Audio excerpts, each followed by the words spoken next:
Mesdames et messieurs, bonsoir. Merci d'avoir choisi RTI 1. Voici les grands titres de ce 20h. Le gouvernement au grand complet s'est réuni ce mercredi 18 décembre à Yamoussoukro pour le dernier conseil de l'année 2019. En présence du chef de l'État Alassane Ouattara, des décisions ont été prises, entre autres promotion de plusieurs officiers dans l'armée ivoirienne, des nominations dans l'administration territoriale et construction d'infrastructures. Le Sénat ivoirien a son siège. Il est situé en face de la basilique Notre-Dame de la Paix de Yamoussoukro. Les sénateurs de séjour n'ont plus dans les locaux de la Fondation Félix Houphouët-Boigny. Leur édifice réhabilité et équipé a été inauguré ce mercredi par le président de la République, Alassane Ouattara.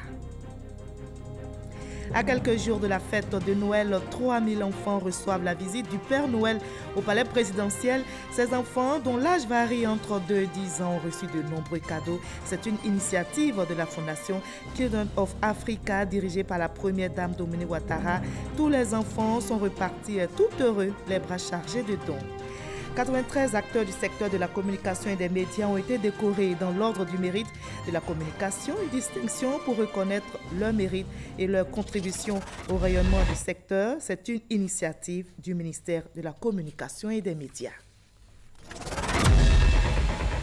Soyez les bienvenus sur RTI 1. Nous commençons tout de suite par Yamoussoukro, la capitale politique ivoirienne, où le gouvernement au grand complet s'est réuni ce mercredi 18 décembre pour le dernier conseil de l'année 2019.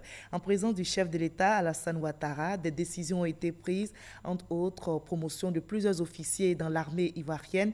Des nominations dans l'administration territoriale ont été faites et il a aussi été annoncé la construction d'infrastructures routières, scolaires et médicale. Viviane Aimé pour le reportage. Le 4e conseil des ministres dans la capitale politique Yamoussoukro au cours de cette année 2019 s'est tenu ce mercredi 18 décembre sous la présidence du chef de l'État, le président Alassane Ouattara. Fait notable, ce conseil a enregistré de nombreuses nominations dans l'armée, dans les différents corps de préfets, secrétaires généraux de préfecture et sous-préfets, ainsi qu'au niveau des ministères de la Sécurité et la Protection civile, des eaux et forêts, du budget et du portefeuille de l'État. Ce conseil a été marqué aussi par la signature de 7 décrets de ratification d'accords de prêt pour le financement d'infrastructures routières, d'infrastructures scolaires, de centres de santé dans plusieurs localités du pays. Le conseil a adopté 2 décrets portant ratification d'accords de prêt. Le premier décret porte ratification d'un accord de prêt d'un montant de 30 milliards de francs CFA, conclu le 17 juillet 2019 entre la Banque ouest africaine de développement et la République de Côte d'Ivoire en vue du financement partiel du projet de construction et d'équipement d'infrastructures scolaires.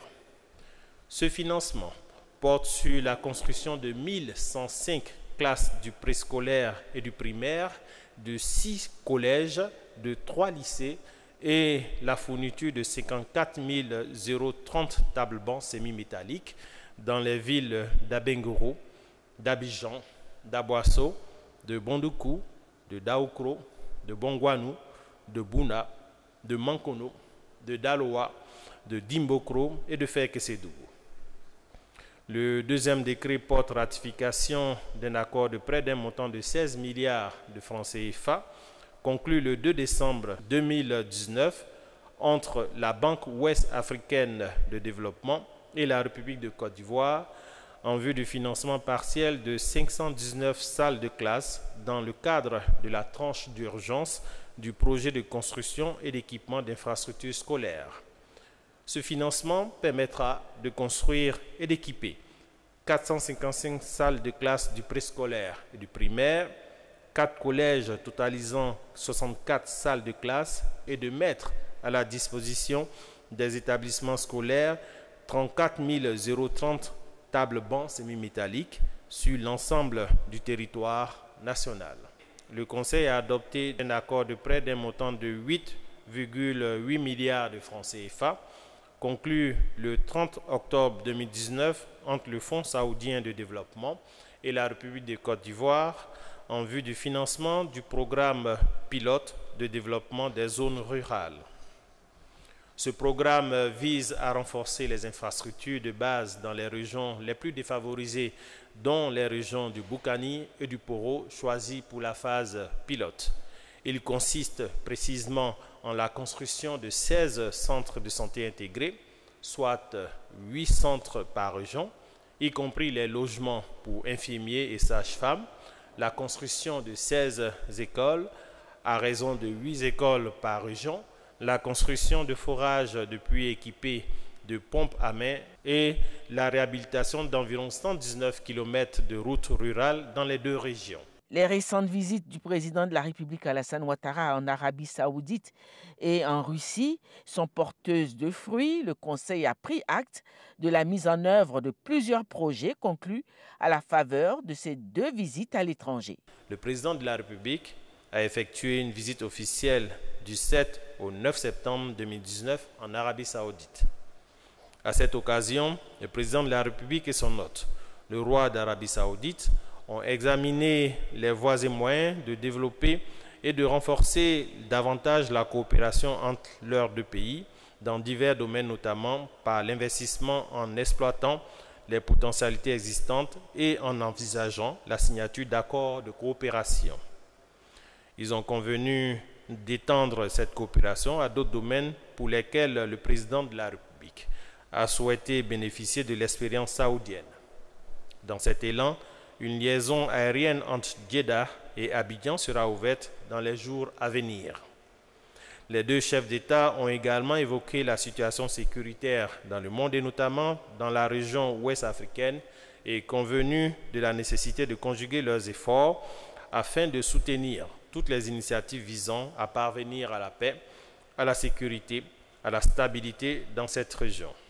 Le Conseil a aussi pris acte des différentes répercussions de la visite en Côte d'Ivoire les 20, 21 et 22 décembre du président français Emmanuel Macron. Monsieur Emmanuel Macron, président de la République française, effectuera une visite officielle en Côte d'Ivoire les 20, 21 et 22 décembre 2019. Lors de cette visite, les deux chefs d'État évoqueront les problématiques du développement et de la coopération bilatérale, ainsi que les questions de l'actualité internationale, sous-régionale, marquée par la persistance du terrorisme.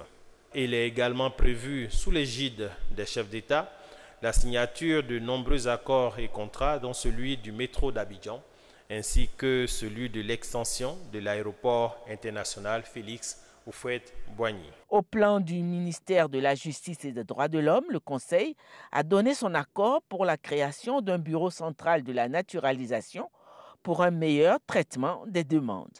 Le Conseil a adopté un décret relatif au bureau central de la naturalisation. Le bureau central de la naturalisation est chargé de traiter les dossiers de demande de naturalisation, de réintégration dans la nationalité, de perte de la nationalité ivoirienne et des demandes de rectification de décrets. Ce service regroupe les représentants des différentes institutions et administrations intervenant dans le traitement des demandes de naturalisation de façon à mutualiser les ressources pour renforcer la capacité d'instruction des demandes, accélérer le traitement des procédures de naturalisation et à écourter les délais. Ce 4e Conseil des ministres à Yamoussoukro s'inscrit aussi comme le dernier Conseil des ministres de l'année 2019 avant la reprise en janvier 2020. Voilà, et ajouté qu'au titre des nominations, le nouveau directeur général de l'administration du territoire se nomme Ibrahima Bayo et le nouveau directeur général de l'état civil et de l'identification se nomme Kafana Sitioni. Notez également que 2 nouvelles femmes préfets des régions ont été nommées. Vous aurez tous les détails de ces nominations dans le compte rendu du communiqué du Conseil des ministres avec le porte-parole du gouvernement, le ministre Sidi Touré. Ce sera tout à l'heure après le journal de 20h sur RTI1. Le Sénat ivoirien a son siège. C'était une promesse du chef de l'État.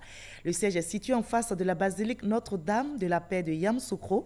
Les sénateurs ne siégeront donc plus dans les locaux de la Fondation Félix Houphouët-Boigny. Leur édifice réhabilité et équipé a été inauguré aujourd'hui même par le président de la République, Alassane Ouattara. Mahama Traoré. En face de la basilique Notre-Dame de la Paix de Yamoussoukro se dresse désormais le siège du Sénat. Un bâtiment réalisé en 4 mois de travaux sur 8000 m² de superficie. Inauguré ce mercredi par le président de la République Alassane Ouattara, le siège du Sénat comprend 55 bureaux, dont ceux du président de l'institution, des 6 vice-présidents et des membres du cabinet. Ce bâtiment majestueux fait la fierté du Sénat, car il contribue au rayonnement de notre institution et permet aux sénateurs de travailler désormais dans d'excellentes conditions. Avec ce bel édifice érigé en face de la basilique Notre-Dame de la Paix, nous sommes désormais définitivement installés à Yamoussoukro, capitale politique de la Côte d'Ivoire, ville de paix, pour y construire un Sénat acteur de paix et de développement inclusif.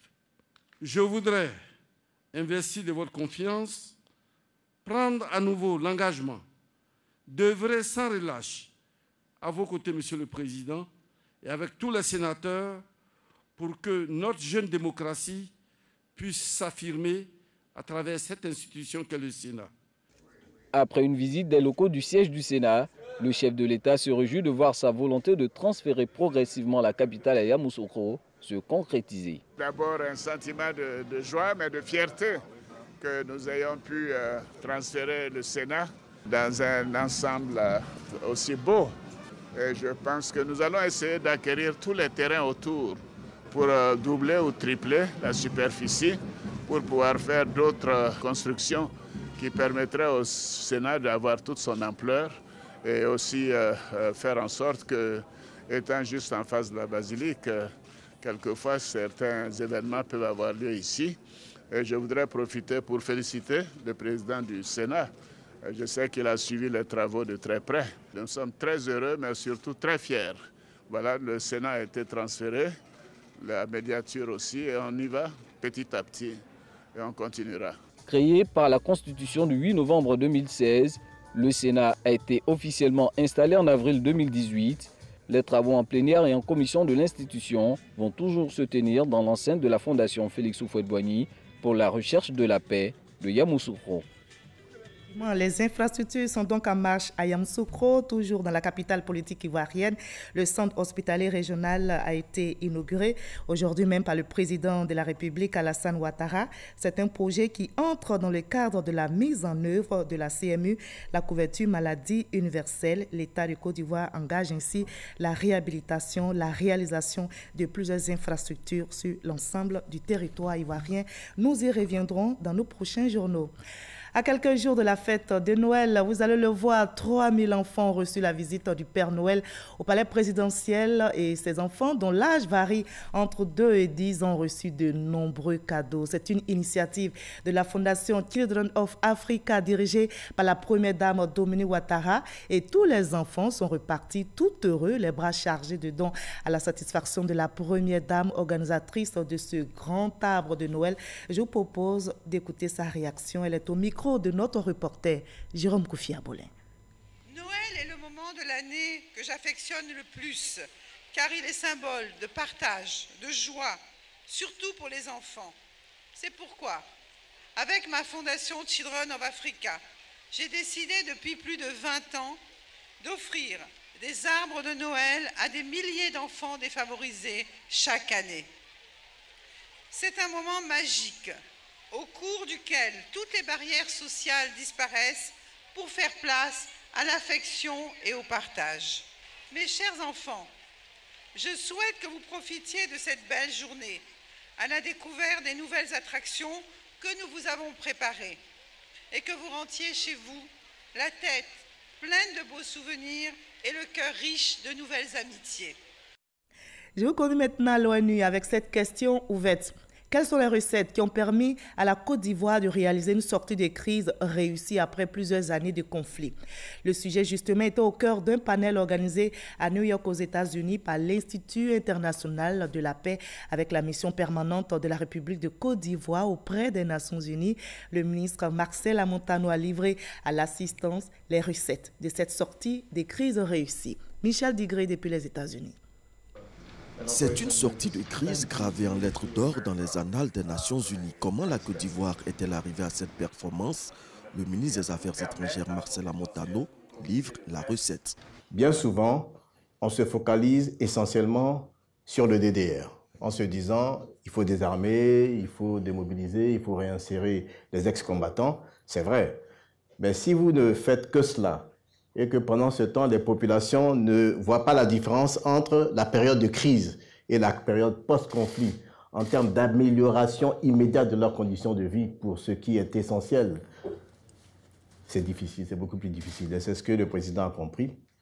Donc nous avons mené les deux de front. Le DDR également, il faut le souligner, a réussi parce que nous l'avons financé nous-mêmes à près de 80%, 72%. Ça vous permet de cadencer le DDR au rythme que vous avez choisi. Le président a dit par exemple, nous, on veut un DDR en 3 ans. Mais si vous dites, je veux un DDR en 3 ans, et que vous attendez la contribution de la communauté internationale principalement pour financer votre DDR, c'est le rythme de la contribution de la communauté internationale qui va déterminer le rythme de sortie de crise. Donc l'un des succès de la Côte d'Ivoire, c'est d'avoir financé pour l'essentiel elle-même son DDR et sa RSS. C'est cette expérience que la Côte d'Ivoire a partagée en tant que membre non permanent du Conseil de sécurité. Le président de l'Institut international de la paix, IPI, apprécie les 2 années de la Côte d'Ivoire au sein du Conseil de sécurité de l'ONU. Je pense que la mission de la Côte d'Ivoire a été utile. Comme l'a mentionné le ministre, elle a permis de porter la voix de l'Union africaine au sein du Conseil. Sa participation aux travaux de dossiers tels que celui de la Guinée-Bissau a été remarquable. Les prochains États membres élus devraient apprendre de l'exemple de la Côte d'Ivoire. La collaboration entre la Côte d'Ivoire et IPI avait déjà permis d'organiser en avril 2017 un panel de haut niveau sur les priorités du pays dans le maintien de la paix et de la sécurité internationale. Et la Côte d'Ivoire peut ainsi se vanter puisqu'elle a des filles et fils qui travaillent donc et qui font sa fierté. Justement, il y a 93 acteurs du secteur de la communication et des médias qui ont été décorés dans l'ordre du mérite de la communication, une distinction pour reconnaître leur mérite et leur contribution au rayonnement de la communication dans notre pays. Et c'est une initiative du ministère de la Communication et des médias. Le reportage est signé Franck Quadio. Une soirée chic, du glamour aussi, mais surtout la reconnaissance du mérite. 93 personnalités du monde de la communication distinguées dans l'ordre du mérite de la communication. Une première. Cette cérémonie s'inscrit dans la droite ligne de la politique de célébration de l'excellence que le président de la République, son Excellence Alassane Ouattara, met en œuvre depuis son avènement à la tête de l'État. Pour lui, il faut récompenser les meilleurs d'entre nous, dans nos domaines d'activité respectifs. La Côte d'Ivoire, à travers le ministère de la Communication et des médias, reconnaît aujourd'hui vos mérites distingués dans le domaine qui est le vôtre. Elle honore plus particulièrement vos actions en faveur du développement harmonieux de notre noble secteur, ce qui vous vaut d'être distingué ce soir. Des anciens ministres de la communication, le ministre Ahmed Bakayoko, par exemple, un ministre d'État empêché, sera décoré plus tard. Bruno Namanye Kone, Martine Kofi Studer, Lévi Niamke, Diakité Koti Suleiman, Auguste Miremont, mais aussi Ali Koulibaly, ministre de l'intégration africaine. 23 officiers, Clémentine Tikida, première présentatrice du journal télévisé en 1960, Abiba Dambélé, Georges Taï Benson, Venance Konan, Bouaka Pascal et Siloué Salimata Konaté, entre autres, sans oublier les chevaliers au nombre de 65, Eugène Atoubé, Adou Jean Martial, Marie-Catherine Kouassi, Brokodan Bertin, Mariam Koulibaly, Eve Bouetao et à titre posthume, le réalisateur de la RTI, Kwadio Kofi Sakra, récemment décédé. Des récipiendaires heureux, cette distinction revêt pour eux un caractère particulier.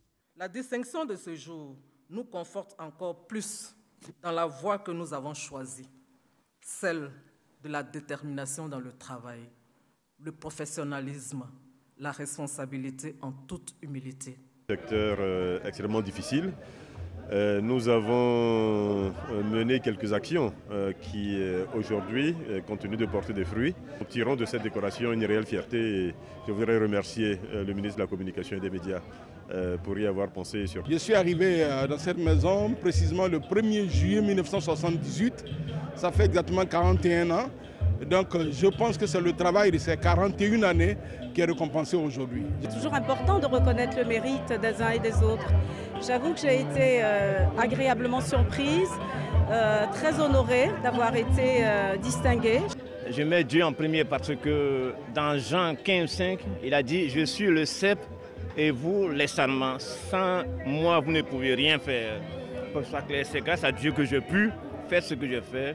J'aimerais lui rendre hommage, toute la gloire. J'ai commencé chef de service, directeur DGA de la RTI pour me retrouver aujourd'hui directeur général de la Société ivoirienne de télédiffusion. Donc c'est vraiment le couronnement de tout ce chemin-là. Valoriser le travail, le talent, mais aussi les différents secteurs de la communication. Cette année, les correcteurs de presse sont sous les projecteurs.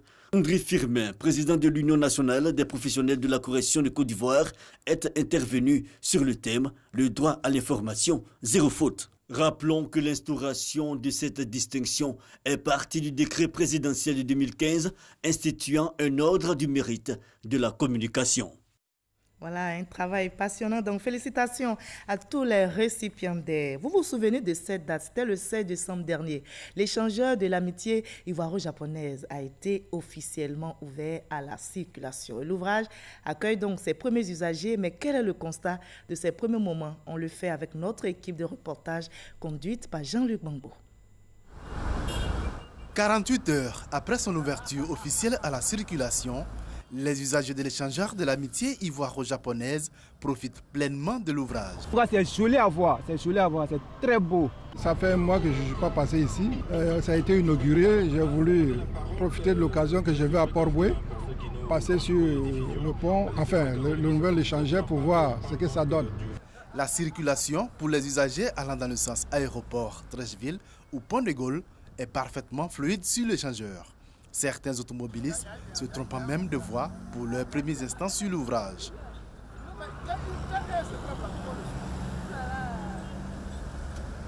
Ceux empruntant par contre le sens Pont de Gaulle aéroport restent confrontés à un ralentissement à l'entame de l'ouvrage.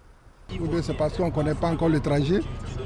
Bon, sinon vraiment j'ai vu ça à la télé, c'était très magnifique, j'en suis fier.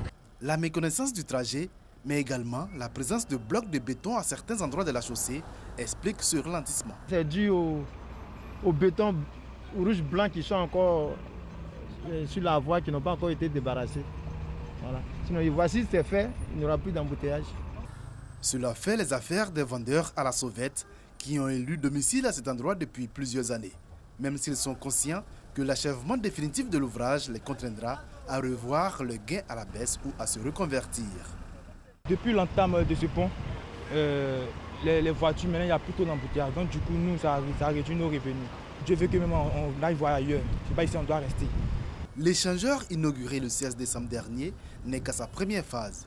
Une deuxième phase permettra d'ajouter à l'ouvrage un troisième passage supplémentaire, ce qui contribuera à réduire de façon drastique les bouchons à cet endroit. Adieu donc aux embouteillages. S'investir ensemble, c'est le nouveau projet lancé par la Chambre de commerce européenne en Côte d'Ivoire, Eurocham, et financé par l'Union européenne. Il est doté d'une enveloppe d'1 milliard de francs CFA et compte régler la question de l'accès au financement des PME. Son lancement officiel s'est fait en marge de la célébration des 10 ans de la Chambre de commerce européenne en Côte d'Ivoire qui s'est déroulée donc cette semaine ici à Abidjan. Le compte rendu avec Cheikh Koné. La nuit de la décennie, c'est le slogan de cette célébration haute en couleur des 10 ans de la Chambre européenne en Côte d'Ivoire, en présence de tout le quota d'hommes d'affaires européens. L'instant est solennel car il marque un double événement, les 10 ans d'exercice d'Eurocham ainsi que la présentation du projet S'investir ensemble. Un programme doté d'une enveloppe d'1 milliard de francs CFA et qui vise plusieurs objectifs. Cet appui a notamment pour objectif d'accompagner les PME dans le processus, parfois très long, de recherche de financement afin de développer leurs projets. Débuté en 2019, le projet est prévu de durer 3 années. Il est financé par l'Union européenne et va s'appuyer sur les compétences de 3 fêtières du secteur privé européen et ivoirien, à savoir Eurocham, la Confédération générale des entreprises de Côte d'Ivoire et l'Union des grandes entreprises de Côte d'Ivoire. Mais souvent, les gens ne connaissent pas, et même s'ils connaissent, ils sont incapables de présenter un projet qui remplit toutes les conditions. Donc on disait il faut faire différemment, il faut les prendre par la main et aider à préparer des projets bancables, des projets de business plan. En marge de cet événement, Eurocham a procédé à la remise d'un livre blanc au gouvernement sur la situation économique du pays. Notons que le volume des échanges commerciaux entre la Côte d'Ivoire et les pays de l'Union européenne s'élève à plus de 5 000 milliards de francs CFA. Je vous invite maintenant à porter un regard sur l'association Quata Suisse. Cette association est à la recherche de 200 millions de francs CFA pour la construction d'une usine de transformation de produits agricoles dans la région du Tonkpi. Et bien, pour relever ce défi, une cérémonie de collecte de fonds a été organisée à Romont pour mobiliser la communauté en Suisse en vue de la réalisation de ce projet qui va soulager les paysans de l'Ouest montagneux. Le reportage complet de Delphine Gla, de retour de Suisse. Daniel dans sa plantation de manioc et de café à Kouatou dans le département de Zonyen. Il a un seul vœu, écouler facilement ses produits agricoles. Comme lui, des femmes dans les champs de riz et de manioc qui expriment leurs difficultés. Le manioc étant ce qui est le plus prisé et cultivé dans la région du Tonkpi. Il y a d'ailleurs 7 variétés de manioc. Alors, loin quelque part en Suisse, précisément dans un canton de Fribourg, à Romont, des personnes de bonne volonté, avec l'appui des investisseurs, réfléchissent à comment accompagner le gouvernement ivoirien dans ce domaine pour soulager les paysans. Et pour justement les soutenir, l'association Quata Suisse entendait en langue d'un « Marchons ensemble » ou « Plantons ensemble » à un projet de construction d'une usine de transformation de produits agricoles. Je pense qu'il faut valoriser leur travail. Valoriser leur travail, c'est leur trouver un débouché de marché. Valoriser leur travail, c'est la transformation de leurs produits. Des 200 millions nécessaires, 5 millions récoltés, le gap est important. En plus des finances, reste encore à faire, comme la question du règlement des conflits fonciers. Le conseil municipal de Sipilou et celui de Benoué attendent accompagner Quata Suisse dans la réalisation de ce projet. Vous ne lésinez pas sur les moyens pour traduire dans les faits la volonté du chef de l'État, son Excellence, M. Alassane Ouattara, président de la Côte d'Ivoire. Nous sommes venus vous dire, mon collègue, le maire de Sipilou et moi, vous dire la disponibilité des élus du Tonkpi à vous accompagner, en tout cas à jouer notre partition pour la réussite de ce projet. L'association Quata Suisse, dont les actions pour la valorisation des produits agricoles ivoiriens en Suisse ne passent pas inaperçues, mérite des encouragements, selon le représentant de l'ambassadeur de Côte d'Ivoire en Suisse. Ces activités méritent d'être encouragées en ce sens qu'elles cadrent parfaitement avec les missions assignées à l'ambassade en tant que représentation diplomatique de la Côte d'Ivoire en Suisse. Les bases de la construction d'une usine de transformation de manioc jetée depuis la Suisse, l'association Quata Suisse compte relever ce défi en se rendant sous peu dans le Tonkpi pour annoncer la bonne nouvelle aux paysans. Ici en Côte d'Ivoire, on passe donc à ce coup de filet réussi par la police ivoirienne. Un important lot de faux médicaments a été saisi dans la commune d'Agamé au quartier Roxy. Une saisie d'environ 4 tonnes démontrant l'ampleur du trafic de faux médicaments et cette descente sur le terrain de la police anti-drogue a eu lieu en présence du ministre de la Santé et de l'Hygiène publique, Aka Awili. Le témoignage est signé Salima Toudia. 8 heures à Adjamé Roxy.